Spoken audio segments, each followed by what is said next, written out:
leis de Newton, todos os objetos sujeitos a um campo gravitacional descrevem secções cônicas.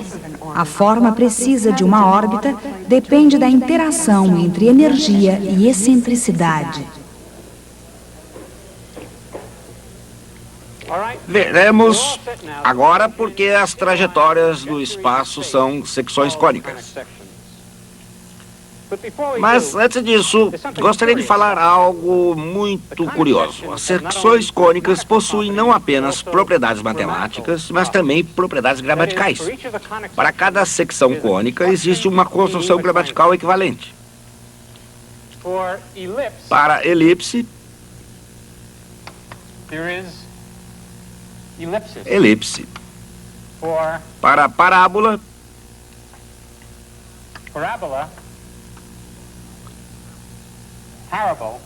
parábola.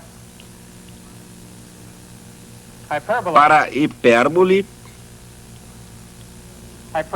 hipérbole. Elipse significa omitir algo de uma sentença que mesmo assim pode ser compreendida. A física é mais divertida do que a química. Isso é uma elipse porque, na verdade, você deveria dizer a física é mais divertida do que a química é divertida.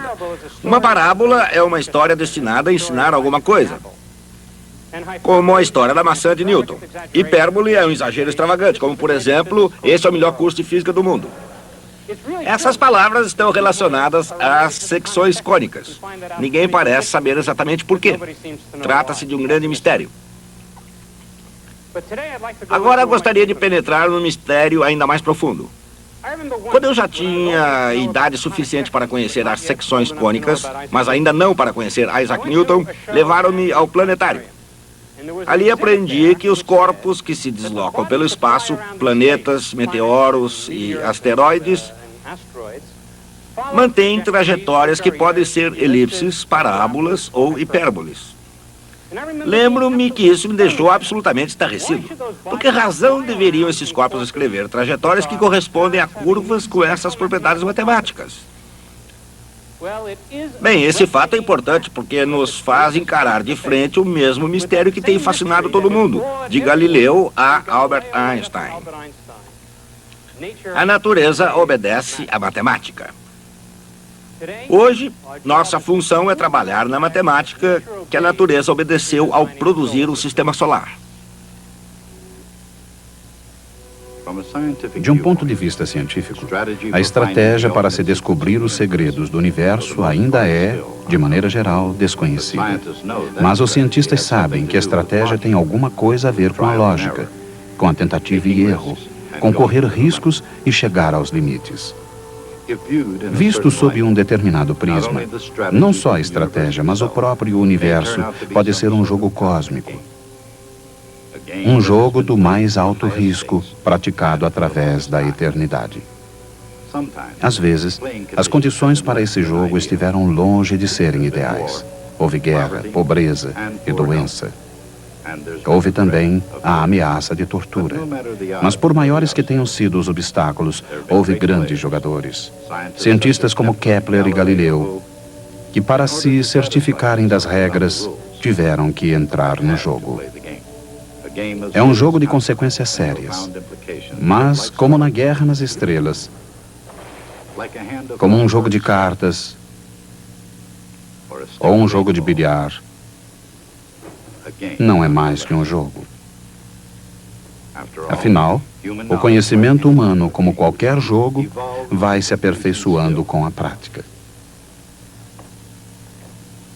E a recompensa da ciência é paga na moeda da matemática. É claro que nem todo jogo exige um gênio. E certamente nem todos os jogos exigem o gênio de Galileu Galilei. Muito embora também ele fosse criativo, inspirado e muito competitivo. Num campo assim, por exemplo, Galileu não tinha concorrentes. Talvez porque, pelo menos nesse nível, fosse o único jogador da cidade. Galileu girava a bola durante horas a fio. Mas não se deve pensar que era só brincadeira e nada de trabalho. De fato, com esse jogo, ele foi capaz de reduzir a aceleração do movimento de queda livre. Competindo apenas com a natureza, Galileu fez algumas descobertas notáveis. Por exemplo, a distância percorrida em queda livre é proporcional ao quadrado do tempo, embora todos os corpos, o dele inclusive, caiam com a mesma aceleração constante. Galileu fez muitas outras descobertas notáveis. Na Europa, em fins do século XVI, outro astrônomo brincava com outra coleção de brinquedos. Seu nome era Tycho Brahe, e seus brinquedos eram sextantes e quadrantes, que ele próprio projetava e construía. Assim como Galileu, com o plano inclinado, o jogo de Tycho reinterpretaria as leis que governam o universo. De fato, a própria estratégia seria reescrita, pois em 1600, Johannes Kepler sentou-se para jogar. Nesse jogo, e especialmente em Tycho Brahe, Kepler encontrou um parceiro à altura. Mas depois de quase 2 anos, a sorte finalmente pendeu para o lado de Kepler. A sorte veio através das observações celestes de Tycho e manteve Kepler na mesa durante quase 3 décadas. O jogo não era fácil, e muitas vezes, quanto mais ele jogava, mais complicado ficava.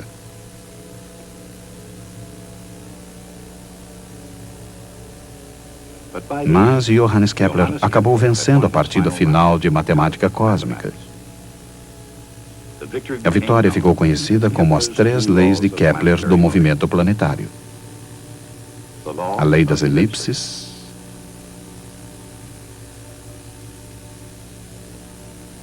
a lei das áreas iguais,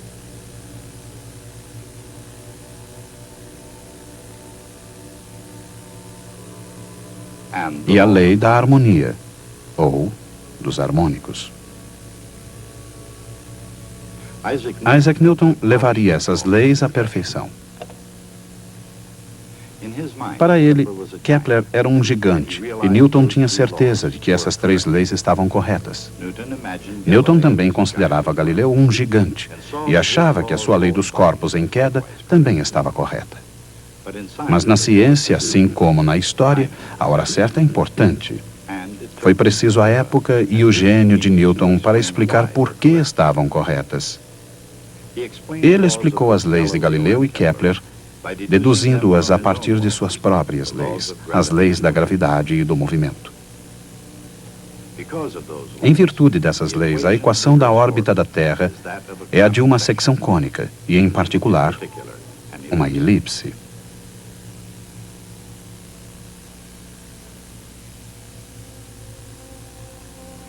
Este é um dos princípios matemáticos básicos do universo. Os planetas se movem em elipses determinadas pelo momento angular, pela massa do planeta, pela massa do Sol e pela excentricidade da órbita.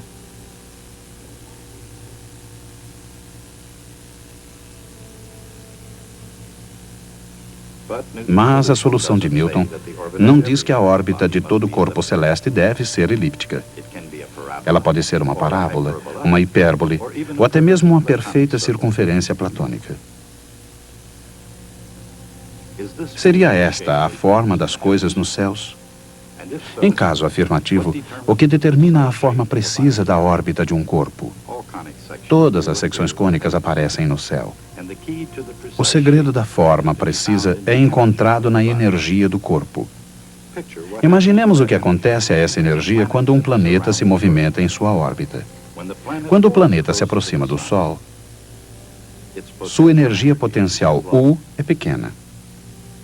Mas o planeta acelera, e assim a energia cinética K torna-se grande. Já no ponto mais longínquo da elipse, sua energia cinética é pequena, e o planeta como que divaga lentamente. Ao mesmo tempo, em virtude da maior distância ao Sol, sua energia potencial é grande. A energia potencial e a energia cinética do planeta mantêm um constante intercâmbio. Assim como a energia potencial e cinética de um pêndulo em movimento. Enquanto uma aumenta, a outra diminui.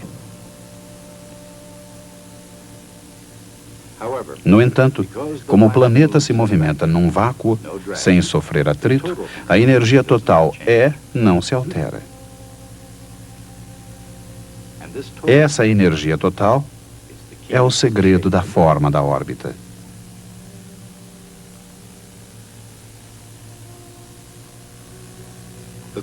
A busca das formas das órbitas teve início muito antes da tentativa de Kepler.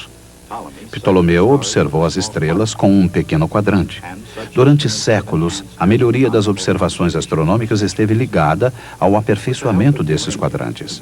Com o auxílio de Urânia, a deusa da astronomia, Ptolomeu via até onde os limites de sua visão e imaginação permitiam. Mais tarde, Tycho Brahe daria ao seu observatório o nome de Uraniaburg, em homenagem à mesma deusa. Foi nesse observatório que Tycho construiu aparelhos incomparáveis para observação de estrelas. E isso antes da invenção do telescópio. Essa brilhante capacidade de Tycho de enxergar longe só era superada por sua vaidade. Considerando-se um rei cientista, num gesto devastador, Tycho apontou seu reino que consistia em nada menos que todo o céu. Com instrumentos quase tão poderosos quanto a sua autoestima, Tycho estava muito acima de todos os outros astrônomos. Suas observações com precisão de 2 minutos de arco, equivalentes a cerca de 1/15 do diâmetro da Lua, eram 5 vezes mais precisas que qualquer outra medição astronômica na história. Só depois de 1609, quando Galileu utilizou seu telescópio, a visão astronômica seria aperfeiçoada. Hoje ela melhorou consideravelmente. Através dos radiotelescópios, essa precisão foi aumentada para 1/1000º de 1 segundo de arco. Do ponto de vista humano, isso corresponde a se ver a espessura de um fio de cabelo à distância de 10 quilômetros. Reunindo potência e precisão, os telescópios modernos podem ver inumeráveis objetos que antigamente só apareciam nos sonhos dos astrônomos. Plutão, por exemplo, embora invisível a olho nu, aparece com clareza nessas fotografias.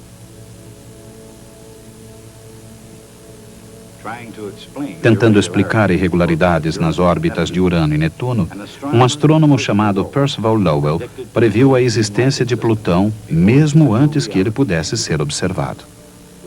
Mais tarde, Clyde Tombaugh examinou centenas de fotografias em busca de um minúsculo corpo se movendo entre as estrelas fixas. Quando o encontrou, tinha encontrado Plutão. E quando encontrou Plutão, encontrou uma elipse bem excêntrica. Plutão cruza, na verdade, a órbita de Netuno. O cometa Halley, descoberto por Edmund Halley, amigo de Newton, tem uma órbita elíptica ainda mais excêntrica.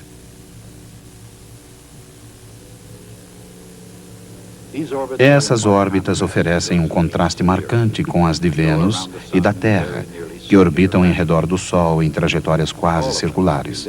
Mas todas elas, elípticas ou quase redondas, são trajetórias de energia constante. Isso constitui nada menos que um milagre matemático.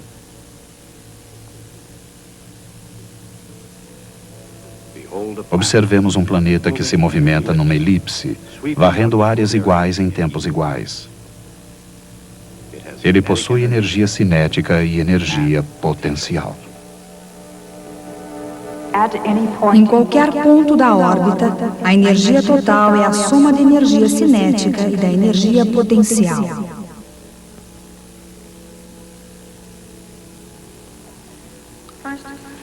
Calculemos primeiro a energia potencial.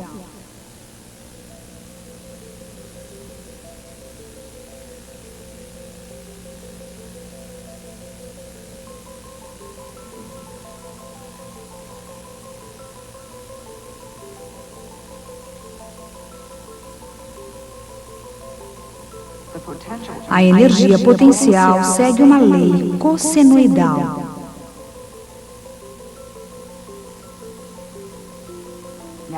Em seguida, calculemos a energia cinética.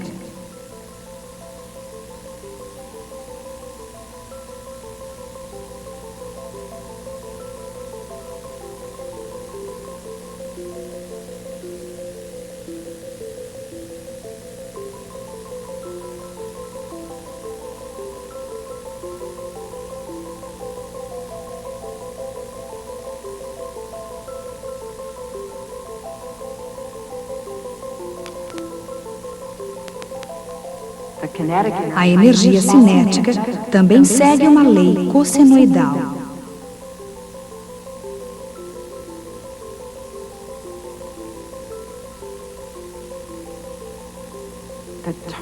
A energia total, cinética mais potencial, é constante. Isso acontece porque os termos cossenoidais se anulam na adição.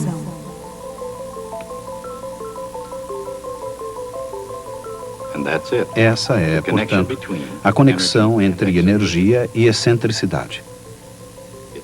Tanto no caso de uma hipérbole, quanto de uma parábola ou de uma elipse. É claro que a descoberta de Johannes Kepler de que as órbitas planetárias são elípticas não se baseou em observações telescópicas. Kepler fez suas descobertas ainda antes da existência do mais simples telescópio, baseando-se exclusivamente em observações a olho nu. Observações feitas através dos olhos de Tycho Brahe. Até o dia em que encontrou-se com Kepler, Tycho tinha registrado 777 estrelas. Considerando-se todas as estrelas do céu, isso talvez não pareça muito. Mas como Johannes Kepler sabia, esse era o total das estrelas mais brilhantes que podiam ser observadas a olho nu. Quando Kepler pediu para examinar as anotações, Tycho pediu que desse um passeio.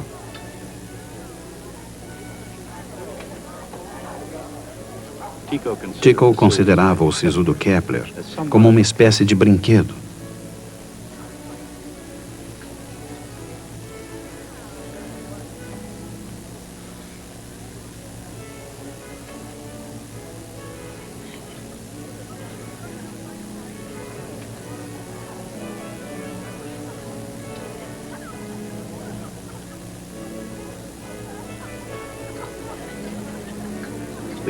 O jogo, elaborado com a mesma precisão dos seus instrumentos, era uma versão de Tycho do popular Siga o Chefe, do qual Kepler era incapaz de participar sem as observações. Mas um dia o destino mudou a situação. Em seu leito de morte, Tycho Brahe mudaria de opinião. Implorou a Kepler que tomasse os seus dados, os utilizasse da melhor maneira e concluísse o jogo mais sério de suas vidas. Quase 30 anos depois, Kepler finalmente conseguiu publicar os dados de Tycho, mas não sem antes utilizá-los para descobrir a forma da órbita de Marte.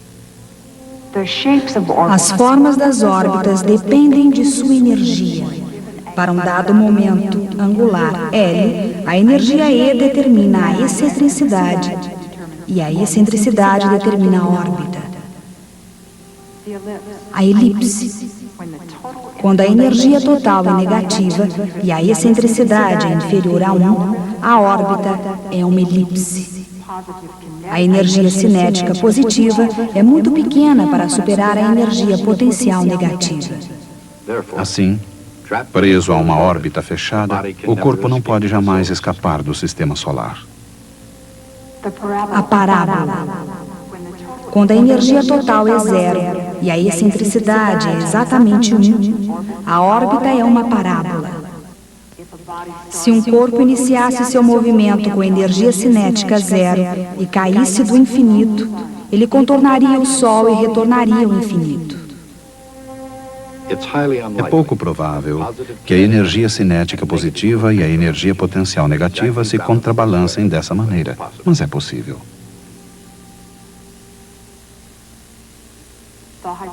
A hipérbole. Quando a energia total E é positiva e a excentricidade é maior do que 1, a órbita é uma hipérbole.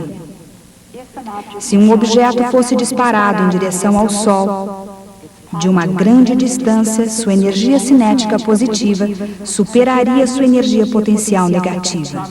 Alguns cometas têm órbitas hiperbólicas. A circunferência. Se a energia tem um valor especial, a excentricidade é 0.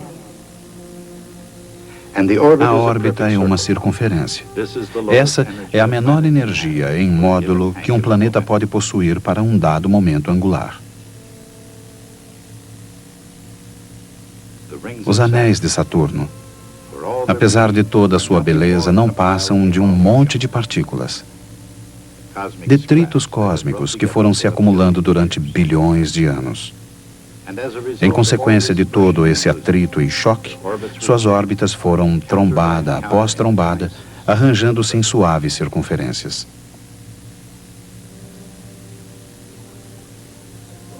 Sabe-se que isso é verdade em virtude da relação entre energia e excentricidade, mesmo que o cálculo de 1 milhão de órbitas em interação esteja além da capacidade matemática dos mais potentes computadores da Terra. Até onde a moderna astronomia é eficiente, essa eficiência se deve à invenção do telescópio refletor. O espelho deste, por exemplo, foi polido até que não houvesse protuberâncias de mais de milésimos de centímetro. Essa precisão nem sempre foi possível, mas o princípio foi quase sempre o mesmo. Para focalizar a luz de maneira adequada, o espelho refletor deve ser polido na forma de uma parábola. Esse polimento exige técnica, paciência e um composto pastoso de polimento de lentes. O primeiro homem a fazer isso, era um trabalho sujo, mas alguém precisava fazê-lo, foi convidado para fazer parte da Royal Society. Seu nome era Isaac Newton. Foi o telescópio refletor e não suas outras descobertas que primeiro fez sua fama. Uma fama que, como o espelho parabólico, permanece e amplia cada vez mais. O telescópio gigante de hoje, uma verdadeira maravilha, é uma ampliação do protótipo de Newton. A exploração do espaço pelo homem, o maior jogo do sistema solar, não começou com Isaac Newton. Havia, afinal, aqueles em cujos ombros ele se firmou para trabalhar. Galileu e seus brinquedos, a partir dos quais desenvolveu a lei dos corpos em queda. Tycho e suas observações, peças de um quebra-cabeça que alterou o curso da história cósmica. Kepler, que utilizou as observações de Tycho em seus cálculos e que reescreveu as regras. Se o jogo não começou com o gênio de Newton, também não terminou com ele. Os cientistas modernos, como Newton antes deles, se revezam na tentativa de desvendar os mistérios do cosmo. Ainda flui o jogo no qual os melhores jogadores conseguem ver um passado de 15 bilhões de anos. E a resposta, o prêmio do vencedor, é uma olhadela na origem do universo. A questão é, portanto, quem será o próximo? Como já disse antes, o primeiro a perceber o que Newton conseguira foi seu jovem amigo Edmund Halley. Halley entendeu que, de acordo com Newton, embora as órbitas dos planetas fossem quase circulares, era possível um corpo ter uma órbita elíptica bem excêntrica como essa. Se existisse um corpo desses, ele poderia ser visto durante um determinado período. Em seguida, ele desapareceria por muitos anos antes de retornar e ser novamente visto. Halley consultou alguns registros históricos e encontrou aparições em 1531, 1607 e mais uma vez em 1682. Esses objetos eram de tal forma parecidos que só podiam ser o mesmo corpo. Tratava-se do cometa Halley. O teste crítico era prever quando ele seria novamente observado. Foi o que ele fez. Infelizmente, para confirmar se tinha razão, ele teria que ter vivido até os 102 anos, mas só conseguiu chegar aos 86. De qualquer maneira, exatamente como havia previsto, no Natal de 1758, o cometa Halley foi visto mais uma vez. Suas mais recentes viagens o trouxeram de volta em 1910 e mais uma vez em 1986. É isso aí. Explicamos a estrutura do céu. Esse antigo mistério foi finalmente resolvido. Há muitos anos atrás, houve uma organização chamada a Irmandade Pitagórica. Eram seguidores do mestre Pitágoras de Samos.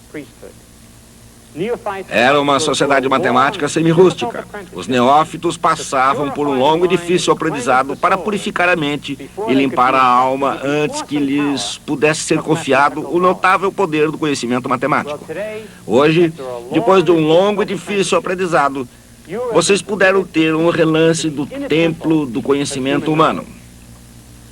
Espero que saibam usar esse poder com sabedoria. Mas, por enquanto, podem ir embora. A excentricidade de uma órbita depende da energia do corpo em movimento. Energia negativa significa uma órbita elíptica. Quando a energia total é zero, a órbita é uma parábola. Quando a energia total é positiva, a órbita é hiperbólica.